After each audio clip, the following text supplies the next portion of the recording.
When I turned 65, I decided to celebrate properly, not with quiet dinner or a modest cake, but a real family gathering. Laughter, stories, the kind of warmth that fills a house and reminds you you've done something right in life. I spent 3 weeks preparing it. The dining table was set for 8, the silverware polished, candles waiting to glow. I even bought a new charcoal gray suit because I wanted to look my best for my children and grandkids. My son, Daniel, had promised to bring everyone, his wife Claire, little Lucas and Mia, and my sister Margaret with her husband Paul. Everything was confirmed, or so I thought. I'd sent reminders, double-checked times, even ordered a custom chocolate cake with my favorite message on top. To family, always. By 6:30, not a single car had pulled into the driveway. The candles I'd lit were burning low, their wax dripping onto the linen. I checked my phone again, nothing. Maybe I'd gotten time wrong? No. The invitation clearly said dinner at 6 o'clock. At 7, I called Daniel. Straight to voicemail. Claire's phone, too. Margaret didn't answer either.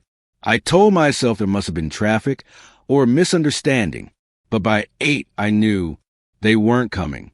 The roast was cold, the wine untouched, the cake still perfect, uncut. I sat down at the head of the table, staring at the empty chairs. The silence in the house didn't feel peaceful. It felt hollow, as if the walls were holding their breath. Out of habit, I opened Facebook on my phone, hoping for distraction. What I saw instead made my stomach twist. There they were, all of them, smiling under a golden sunset. The caption read, "Making memories in the Caribbean, so grateful for family." Claire was radiant in a sundress, Daniel beside her, and the kids laughing in front of an ocean that stretched endlessly behind them. My sister Margaret and her husband were there too, cocktails in hand. Everyone, except me. I stared at those pictures until my vision blurred. They'd known. They'd planned this. A cruise. On my birthday. The realization hit me like a physical blow. That wasn't forgetfulness. It was exclusion. That night, I turned off the lights, looked at my reflection in the dark window, and whispered to myself, "You've just been erased." I didn't sleep that night. I just lay there, staring at the ceiling, replaying every moment of that empty evening. The untouched plates, the cold roast, the flickering candles dying one by one. The laughter from those cruise photos echoed in my mind until I thought I'd lose it. It wasn't just that they forgot my birthday. No, this was different. This was deliberate. And the more I thought about it, the more pieces started fitting together. Moments I'd brushed off before, things that didn't make sense but I'd chosen to ignore because I didn't want to believe my own son could let this happen. I remembered Lucas's 5th birthday party. I'd shown up with a wrapped gift, excited to see him blow out the candles. Claire met me at the door with that polite, distant smile of hers. "Oh, Ben," she'd said, "didn't Daniel tell you? We had to move the party to tomorrow, scheduling mix-up." But I could hear children laughing inside, see balloons through the window. The party wasn't tomorrow. It was happening right then, without me. Then there was Mia's first day of school. I'd asked 3 times what time they'd drop her off, just to be there for photos. "We're doing it super early," Claire said. "Probably too early for you." I'd gone anyway. When I arrived, the teacher told me they'd already been there, right on schedule, around 8:30. I'd missed it again. And Christmas, that one stunned the most. 2 days before the holiday, Claire had called me, voice all sugary concern. "Ben, Daniel's been so stressed with work lately. We thought we'd keep Christmas dinner really small this year, just the 4 of us." I'd spent that Christmas alone, reheating leftovers, pretending the quiet didn't hurt. A week later, my sister Margaret showed me the photos Claire had posted online. 20 people around their tree, neighbors, friends, Daniel's old college buddies. Everyone except me. One by one, those memories lined up like dominoes. It wasn't coincidence. It was precision. Every miscommunication, every forgotten invite, every gentle excuse, all designed to push me further away. That night, as dawn crept through the curtains, I realized this wasn't about a missed party. It was a slow erasure, and it had started long before that empty table. Morning came, gray and quiet. I sat in the kitchen with a cup of coffee that had gone cold long before I realized I hadn't taken a sip. My phone sat on the table, screen dark, as if even it didn't want to light up my reality. I opened Claire's social media again, something I used to avoid. I'd never been one for online drama, but that morning I really looked, and what I saw made my heart sink deeper than before. There she was, front row at Lucas's school play, smiling proudly. I remembered asking Daniel about that play. He'd told me it was canceled due to a flu outbreak. Another post showed Mia's dance recital. The one Claire said was just a practice session, nothing special. Photo after photo of moments I've been cut out of, all labeled with captions like, "Family is everything" or "Blessed beyond words." I set the phone down and stared out at the backyard, the same one where Daniel used to help me build birdhouses as a kid, his little hands gripping nails too big for his fingers. I could still hear his laugh, that pure, unfiltered joy only children have. When had that laughter stopped reaching me? The answer came fast and sharp, when Claire entered our lives.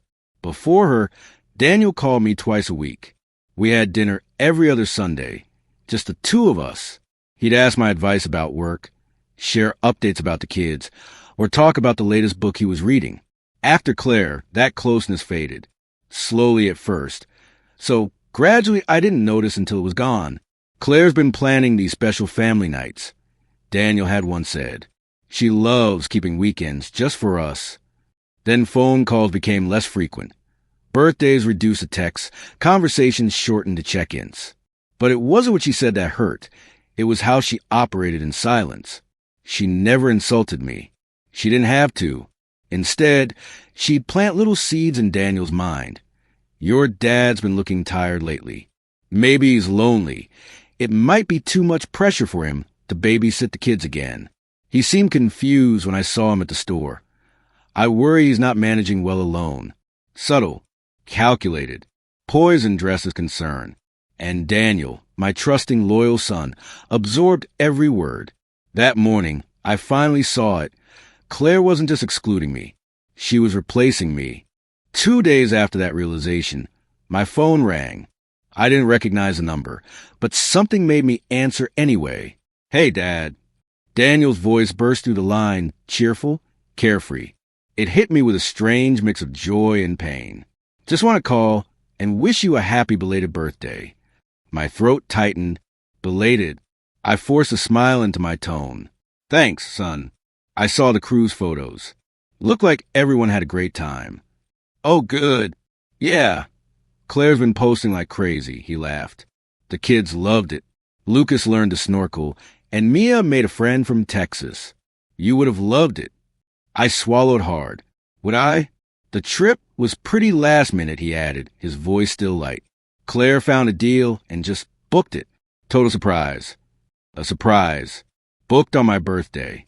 Without a word. I gripped the phone tighter, nails digging into my palm. "Spontaneous," I said carefully. "That's quite something." "Yeah," Daniel chuckled. "That's what I love about her. She keeps life interesting." I wanted to tell him what I discovered about the lies, the isolation, the manipulation. I wanted to scream that his wife was twisting him into someone I barely recognized. But I couldn't. He'd only hear bitterness. He'd think I was jealous, resentful, the aging father who couldn't let go. "You sound quiet, Dad," he said, concern edging into his tone. "I'm fine. Elite. Just tired. Long week." "Well, get some rest," he said warmly. "We'll make it up to you when we're back. Promise." Promises. I'd heard that word before. Promises that turned into silence. Promises that filled my voicemail, but never my house. When I hung up, I sat at the kitchen table, staring at the cold coffee, feeling the weight of all those empty seats and unreturned calls. I thought about the future. More birthdays spent alone. More family milestones I'd watch through screens instead of living in. For the first time since Daniel's mother passed away, I felt truly abandoned, not by death, but by choice. By the slow, deliberate decision of a woman who had made me a ghost in my own family story. But something inside me stirred that day, a flicker of anger, yes, but also resolve. If Claire wanted to erase me, she was about to find out I wasn't so easy to delete. A week passed after that phone call, a week of silence. I told myself I was done caring, that I'd stop checking my phone, stop scrolling through photos that felt like paper cuts. But grief has a strange way of disguising itself as routine. You go through motions, pretending life is normal, until something unexpected tears open a wound again. It was a Tuesday morning. I was still in my robe, sipping coffee and staring blankly at the half-finished crossword puzzle on the table when the doorbell rang. It startled me. Nobody visited me unannounced anymore. Through the peephole, I saw a man I didn't recognize. Mid-40s, maybe, neatly dressed but rumpled, like he'd been on the road a while. He kept shifting his weight from one foot to the other, glancing around nervously. I almost ignored it. I was in the mood for salesmen or religious pamphlets. But something in his posture, that mix of hesitation and determination, made me open the door just enough to see his face. "Mr. Carter?" he asked cautiously. "Benjamin Carter? Daniel's father?" Hearing my son's name from a stranger made my chest tighten. "Who's asking?" He hesitated, then said, "My name's Adam Lee. I need to talk to you about Claire." Her name, spoken by a stranger, that got my full attention. I kept the door chained. "What about her?" He swallowed hard, eyes darting like he was afraid someone might see him there. "This is going to sound insane, Mr. Carter, but I think my son is living in your son's house." The words didn't make sense at first. "Your what?" "My son," he repeated softly. "Ethan Lee, 7 years old, brown hair, small scar under his chin from a bike fall when he was 4. The air left my lungs. Lucas had that same scar. I remembered Daniel telling me how terrified they'd been rushing him to the emergency room. I unlatched the chain slowly. "You'd better come inside." Adam stepped in, his hands shaking. "Thank you. I know this must sound crazy, but please just listen." And in that moment, standing in my quiet living room with this trembling stranger, I realized my family story, the one I thought I understood, was about to unravel completely. Adam sat on the edge of my couch, like a man bracing for impact. His eyes were bloodshot, the kind that come from too many sleepless nights and too many unanswered questions. I offered him coffee, but he shook his head, clasping his trembling hands together. "I don't even know where to start," he said finally. "This sounds insane, but I think your daughter-in-law used to be my fiancée." My stomach dropped. "Come again?" He nodded slowly. "Her name wasn't Claire back then. It was Rachel Winters. We lived together for almost 2 years. She was warm, charming, had this way of making you feel like the most important person in the room. I loved her. We talked about marriage, kids, the future." He rubbed his hands over his face. "Then she got pregnant. I was over the moon. I wanted to make it official, get married before the baby came. But Rachel, or Claire, as you know her, said she needed time to figure things out. She said the pressure scared her." I didn't interrupt. His voice was trembling too much, but his story was spilling out like something he'd been holding in for years. "One day," he continued, "I came home from work, and she was gone. All her things. Her phone disconnected. Just vanished. I filed a missing person report, hired a private investigator. Everything. Nothing. It was like she'd been erased from the planet." My hands gripped my coffee mug tighter. "You're telling me Claire, my daughter-in-law, disappeared while pregnant with your child?" He nodded. "That's what I'm saying." I wanted to dismiss it, to believe it was some cruel mistake or delusion. But his eyes, there was no lie there, just heartbreak. 3 months ago, Adam said, I was in San Diego for work. I saw her, walking down the pier with a little boy. He looked exactly like I did when I was his age. Same chin, same eyes, same scar. The world tilted. I set my cup down before I dropped it. He pulled a small photo from his wallet, himself at 7, grinning awkwardly at camera. And God help me, it was like looking at a picture of Lucas.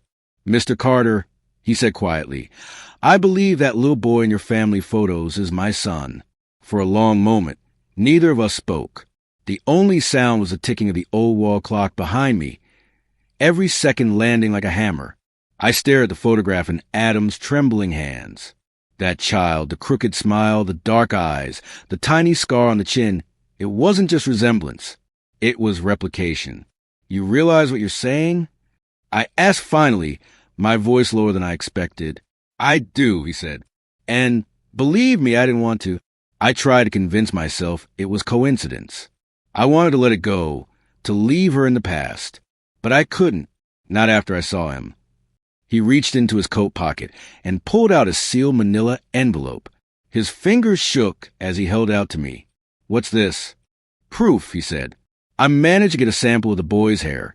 From the barbershop Claire takes him to, I sent it for a DNA test.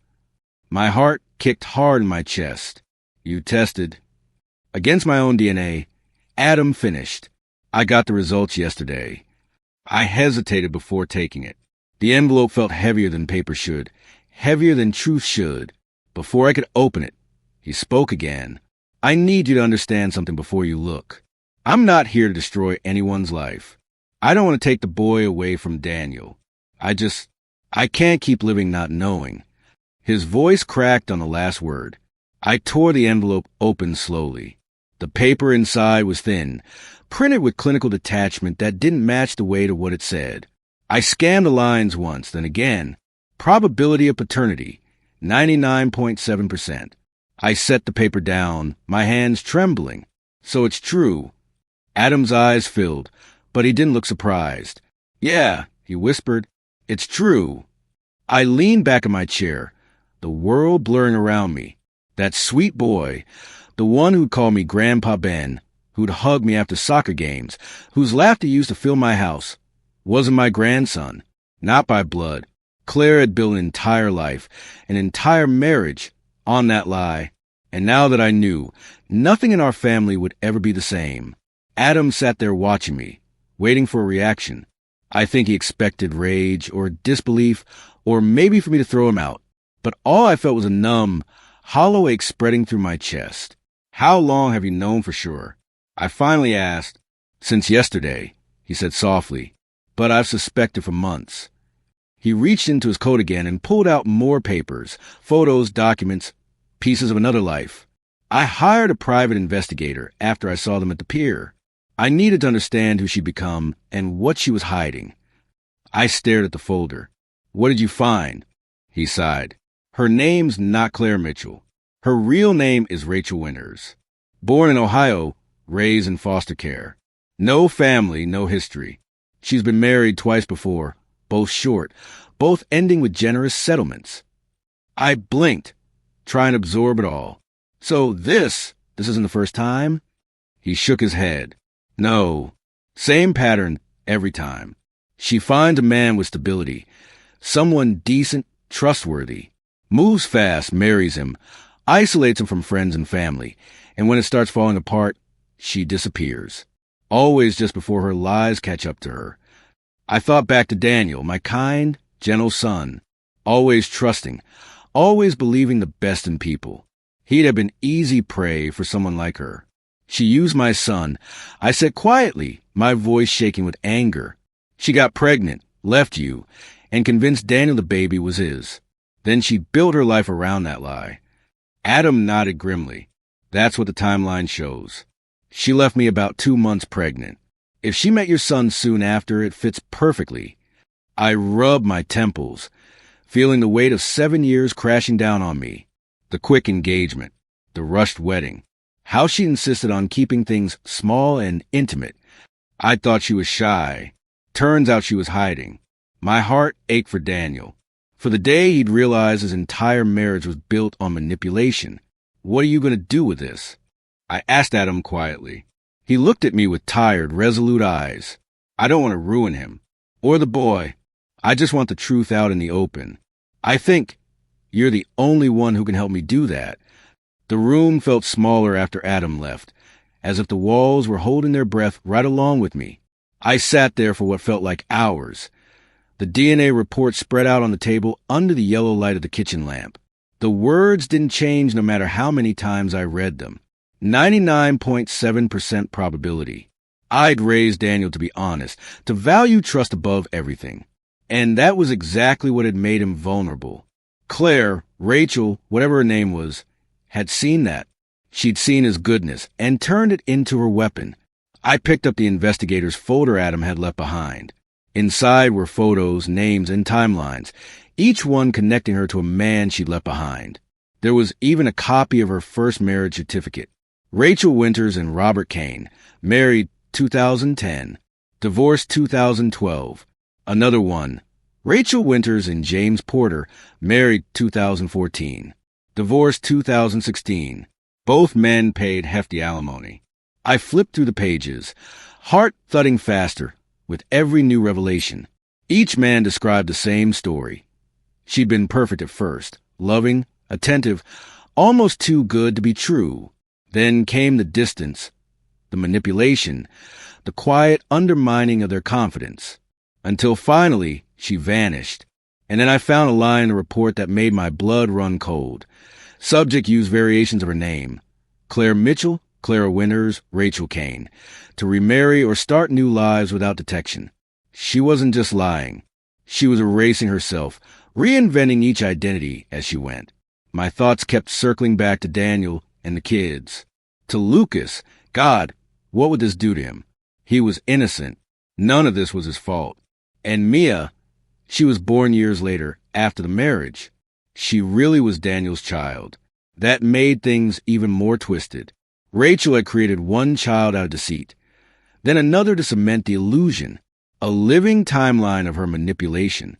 I closed the folder and pressed my palms to my eyes, fighting the tremor in my hands. The truth was sitting in my kitchen, undeniable and merciless. My daughter-in-law had built her life like a house of mirrors, reflecting whatever her victims wanted to see. And I knew, as sure as the sunrise, that she wouldn't stop until someone made her. That someone had to be me. For the first time in weeks, I felt something stronger than despair, purpose. It was a heavy, unsteady thing, but it burned hot in my chest. I couldn't let Daniel live inside that illusion another day longer. But I also couldn't just walk in and shatter his world without proof he'd believe.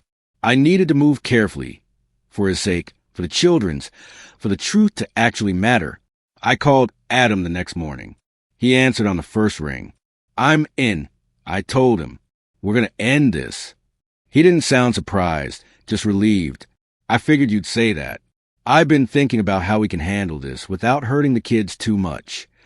That's when we started planning. We met twice that week, once at a coffee shop far from town, and again at my house late one night. He brought more documentation, timelines, photos, copies of the marriage licenses. I brought the DNA results and everything I gathered from years of Claire's small manipulations, texts, emails, even old voicemails that suddenly felt like evidence. Our goal was simple. Confront her in front of Daniel with irrefutable proof. No chance to twist or spin the truth. But we had to time it right. If she suspected anything, she'd find a way to run again, like she'd done before. She's sharp, Adam warned. She can smell suspicion before you even voice it. He was right. Claire wasn't the kind of person who panicked. She planned. She controlled the story. And she'd built her whole life around keeping it that way. I rehearsed the conversation in my head every night before bed. What I'd say to Daniel, how I'd tell him gently, how I'd show him the papers. Every version ended with the same image. His face when the truth hit him. The betrayal, the heartbreak, the disbelief. It tore me apart just thinking about it. But I kept reminding myself, lies had already destroyed this family. Only the truth could save it. When I looked at the clock that final night, it was almost midnight. Rain pattered softly against the window. The folder sat on my table like a loaded gun, filled with everything that could tear my world apart. I whispered to the empty house, "She's taken enough. It's time to take it back." 3 days later, Daniel and his family were back from their trip. My chance had come. I'd practiced what I would say 100 times, each version softer, calmer, more deliberate. I couldn't attack. I needed to reveal. If I came at her with fury, she'd twist it into paranoia. I had to sound like a father, not a prosecutor. That morning, I stood by the window for a long time before picking up the phone. My reflection in the glass looked older than I remembered. Tired eyes, gray in my beard that hadn't been there last month. But beneath it all was something steadier. When Daniel answered, his voice was bright. Dad, we just got back yesterday. I was going to call you today. I'm glad you're home, son, I said evenly. I was wondering if we could all have dinner together this weekend. You, Claire, and the kids. There's something important I'd like to talk about. There was a short pause. Everything okay? He asked, his voice shifting slightly. You sound serious. Everything's fine. I lied smoothly. I just think it's time we have a family conversation. About us. About the future. I could faintly hear Claire's voice in the background, sharp but controlled. Then Daniel came back on. Claire wants to know what kind of conversation. She's worried you might still be upset about the cruise. I almost laughed. Of course she was. Her instinct for control was impeccable, always 2 steps ahead, always calculating the emotional temperature in every room. Tell her it's nothing like that, I said calmly. Just dinner. Saturday evening, 6 o'clock. I'll cook.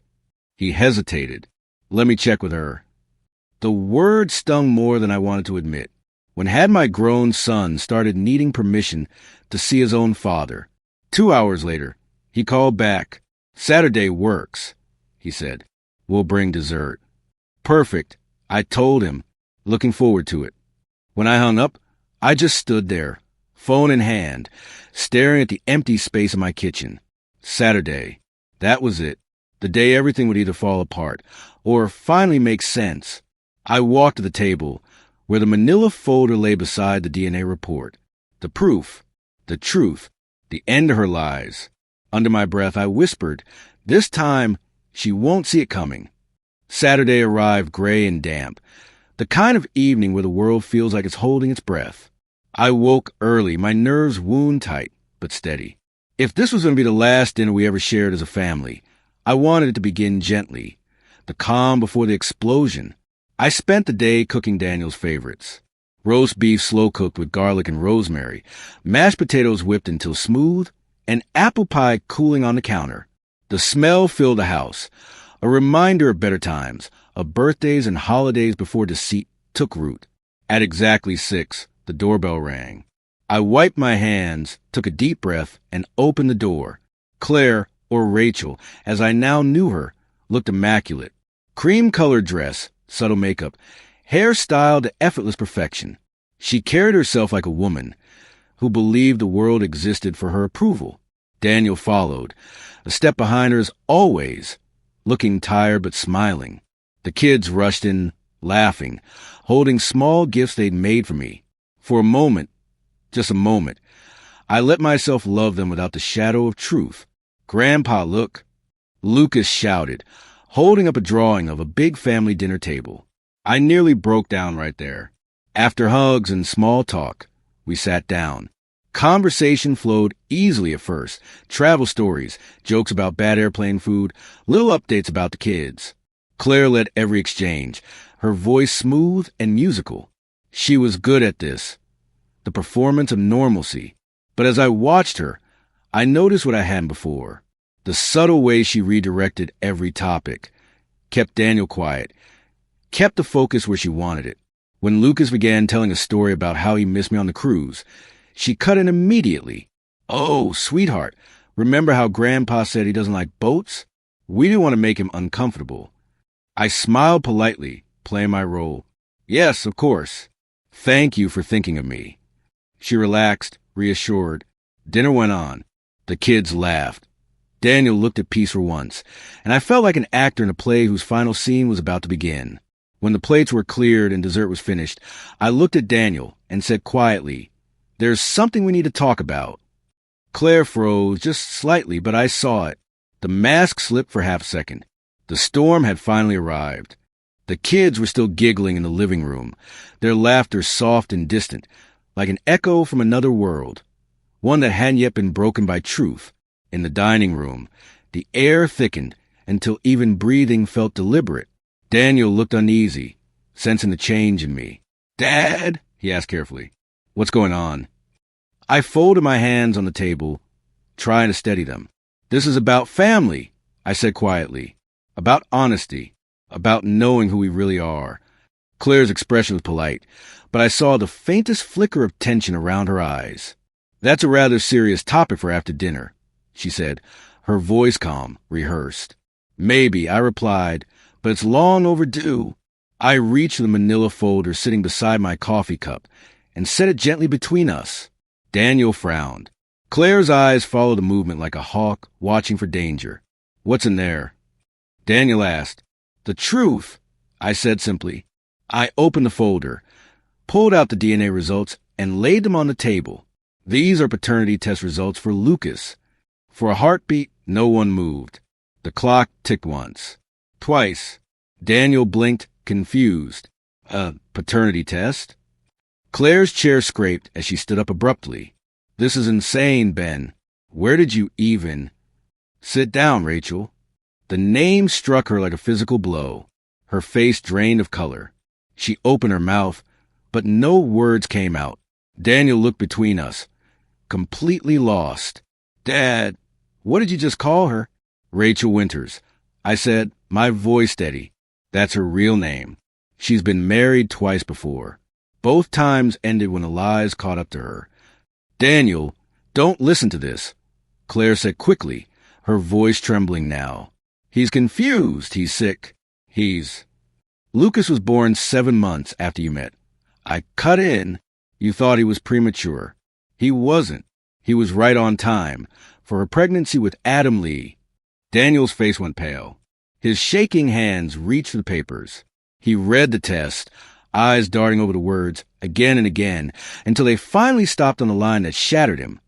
99.7% probability of paternity, Adam Lee. Silence fell like a hammer. Claire's breathing quickened. Daniel's world was cracking right in front of him, and all I could do was watch. For a long moment, Daniel just stared at the papers, unmoving. The color drained from his face until he looked almost ghostly. I could see the exact second the truth landed, when confusion gave way to disbelief, and disbelief hardened into something darker. This can't be right, he whispered. There must be a mistake. There isn't, I said quietly. Adam had the test done at a license lab. I checked it myself. Claire, or Rachel, was trembling now, but not from guilt, from calculation. I could almost see the gears turning behind her eyes, searching for an escape route. Daniel, she began softly. This is some kind of sick setup. He's lying. He's jealous. Stop, Daniel said, his voice barely above a whisper but shaking with fury. Just stop. Think about it, I pressed gently. The timing, the secrecy, the way she's isolated you. From me, from your friends, from everyone. This didn't happen by accident. Claire slammed her hands on the table. I did that to protect us, to protect you. Your father has always tried to control everything, to make you feel small. I just wanted us to have our own life. Daniel pushed back from his chair, standing so suddenly it nearly toppled over. Our own life built on lies, he snapped, on someone else's child. From the living room came the innocent sound of Mia's laughter. That tiny voice sliced through the tension like glass. I lowered my tone, trying to keep him grounded. Daniel, you've always been a good man. That's why she chose you. She knew you'd never question her. She counted on your kindness. He looked at me, eyes glassy and lost. And Lucas, he's not. He's not your blood, I said gently. But he is your son. You raised him. You love him. That part's real. Claire was crying now, though even her tears felt practiced. You can't take my children from me, she cried. You can't destroy my family. I looked at her steadily. You destroyed it the day you built on deception. For the first time since I'd met her, she had nothing left to say. No excuses, no charm, just the silence of someone who'd finally run out of lies. And in that silence, Daniel's heart broke. The silence that followed was unbearable. Daniel stood motionless, his breathing uneven, the papers shaking in his hand. From the next room, the sound of toys clattering on the floor felt almost cruel, like the world didn't realize everything had just changed. Claire wiped at her eyes, her voice trembling, but still trying to sound composed. Daniel, please. We can get through this. I made mistakes, but everything I did, it was for us, for the kids. For us? He said sharply, turning on her. You lied about who you are. You lied about Lucas's father. You lied about everything. How the hell was that for us? Her mask slipped completely now. You think your father's any better? She snapped, glaring at me. He's been poisoning you against me since the day we met. He's always wanted to be the center of your life. He can't stand that you finally built your own family. Daniel's voice cracked. My family? You mean the one you built out of someone else's child? Out of a lie. Tears streaked down her face, but her eyes burned with something fierce. Not sorrow, but defiance. You wouldn't have loved me if you knew the truth, she said. You would have left. I did what I had to do to keep this family together. I stood slowly, pushing the folder toward her. You didn't keep a family together, Rachel. You manufactured one, and you did it at the expense of everyone in it. She glared at me, jaw trembling. You think you can take them from me?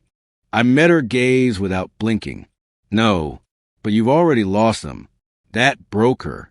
She turned away, covering her face, shaking with the kind of sobs that sound like rage disguised as grief. Daniel sank back into his chair, hands covering his eyes. What do I tell them? He whispered. What do I tell my son? You tell him the truth, I said quietly. That love isn't about blood. It's about choice. You chose him every day of his life. That's what makes you his father. He looked at me through tears, and for the first time in years, I saw my boy, not the man beaten down by manipulation, but the son I'd raised. And in that moment, even as our world collapsed, Claire didn't say another word after that.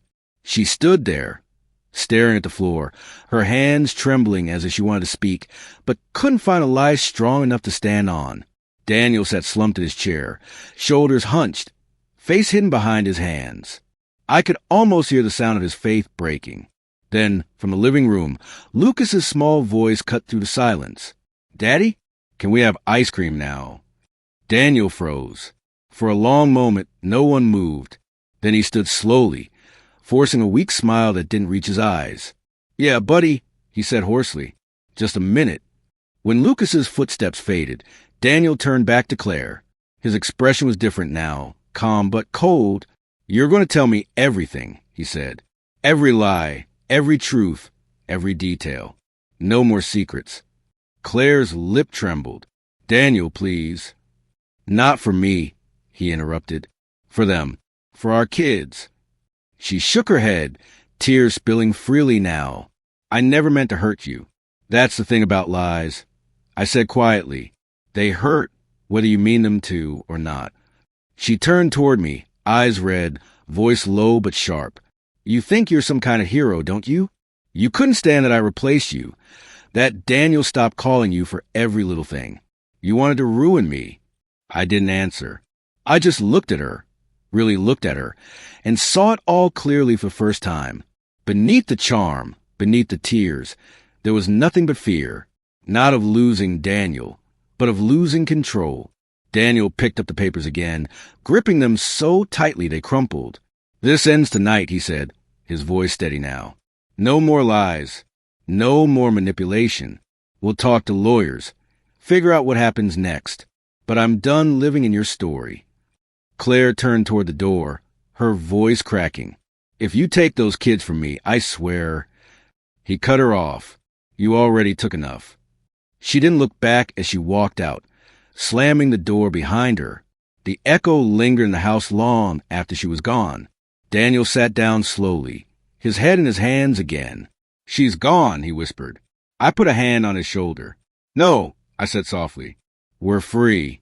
The days after that night felt unreal, like we were moving to the quiet aftermath of a storm. The air in Daniel's house was heavy with what had been said and what couldn't be unsaid. Every room still smelled faintly of her perfume.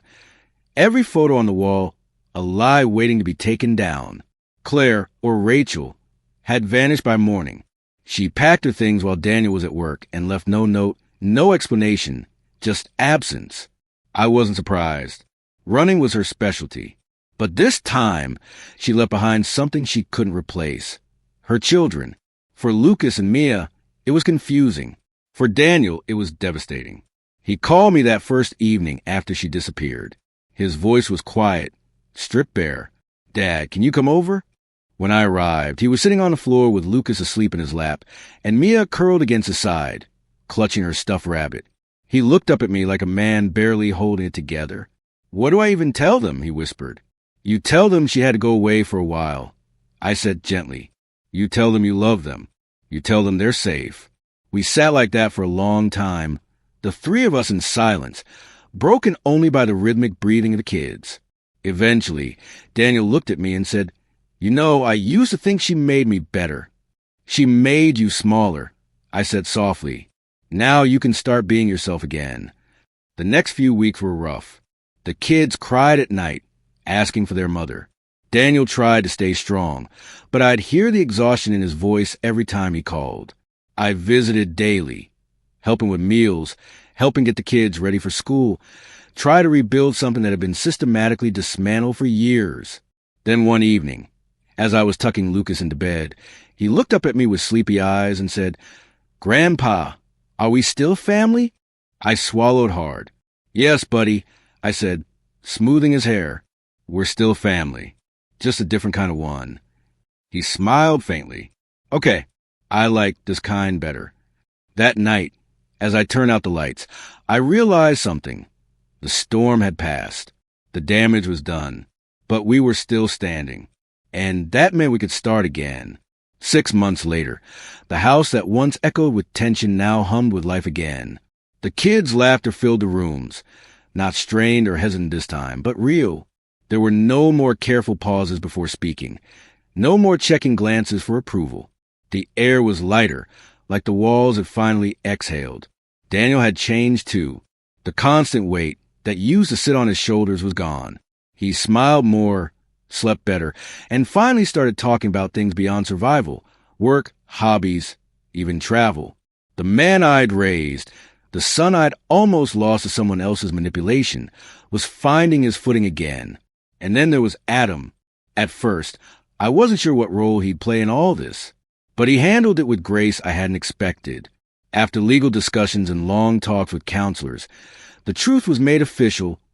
Lucas was biologically his, but emotionally still Daniel's son. The two men agreed. They'd raise him together. No court battles, no bitterness. Just honesty. It was awkward in the beginning. I won't lie. Seeing Adam sitting at Daniel's kitchen table, the two of them talking about school lunches and bedtime routines. It felt surreal, but it worked. Slowly, remarkably, it worked. Lucas called Daniel Dad and Adam Daddy Adam. It came naturally to him, as if his heart had always known there was room for both. And Mia, bless her, treated Adam like an extra uncle, another grown-up who cared about her and told funny stories. We even started having Sunday dinners again. Every week, the five of us gathered around the same table where the lies had first fallen apart. Except now, it wasn't tense or fragile. It was warm, messy, human. One evening, Lucas brought over a drawing from school, all of us standing under a bright sun, smiling. Across the top, in shaky crayon letters, he'd written, "My family." Daniel framed it and hung it right over the dining table. I remember looking at that picture afterward, realizing something simple but profound. Blood may tie people together, but truth keeps them there. Claire had tried to build her world out of lies. We were rebuilding ours out of honesty and love. Time has a strange way of softening even the sharpest memories. The pain didn't vanish. It just stopped defining every moment. Months passed, and the chaos slowly became background noise, replaced by quiet routines and small joys. Claire, or Rachel, as the courts officially recorded her, never came back. Through the lawyers, we learned she'd moved out of state. No forwarding address, no custody battle, no letters. It was as if she'd erased herself once again, shedding one life to begin another somewhere else. Daniel struggled with that for a long time. How can someone just walk away from their own children? He'd ask me on nights when the kids were asleep and the house felt too still.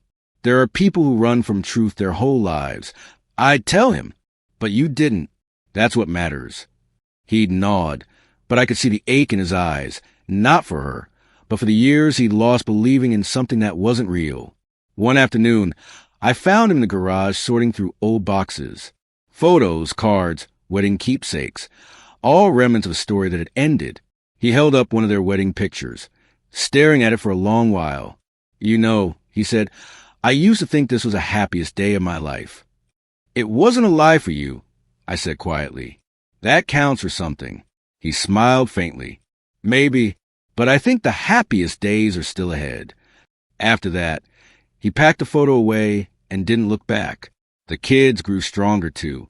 Lucas started therapy, learning that the truth about where he came from didn't change who he was. Mia grew protective of her brother, always quick to defend him whenever anyone asked too many questions. Watching them together reminded me of what love really looked like: messy, honest, but unbreakable. As for me, I learned that forgiveness isn't about absolving the person who hurt you. It's about freeing yourself from their shadow. I stopped hating Claire. I even stopped wishing for explanations. Some people are just storms, and you can't reason with a storm. What you can do is rebuild afterward. And somehow, in all that wreckage, we'd managed to build something even stronger than before. It's been 3 years now since that night at the dinner table, the night the truth finally tore through all the silence. Looking back, I realized that moment didn't just destroy our family. It remade it. What came after wasn't easy, but it was real. Daniel's doing well. He's found peace, a quiet strength I hadn't seen in him since he was a boy. He still works long hours, still gets that furrow between his brows when he's deep in thought, but there's light in his eyes again. And the kids, they've grown into the kind of people who make me proud every single day. Lucas is 10 now, curious and kind. He knows everything: who Adam is, who Claire was, and who Daniel truly is to him. But he never seems confused. When I once asked if it was hard having 2 dads, he smiled and said, "No, it just means more people love me." Mia's the heart of the family. She's the one who insists on Sunday dinners, who sets the table and scolds us if we forget to say grace. "We need to be thankful," she says every time, and I always am. As for Adam, he never stopped being part of our lives. He visits often, helps with school events, and even joins us for holidays. What could have been a story about resentment became something much rarer: shared healing. 2 fathers learning to raise one boy together, bound not by rivalry but by respect. Sometimes, when the house is full, laughter echoing down the hall, the smell of dinner in the air, I think back to that first night, the empty table, the silence that cut deeper than any words. I remember how it felt to believe I'd lost my family forever. And then I look around now and realize I didn't lose them. I just had to fight for the truth that would hold us together. People often say family is blood, but that's not true.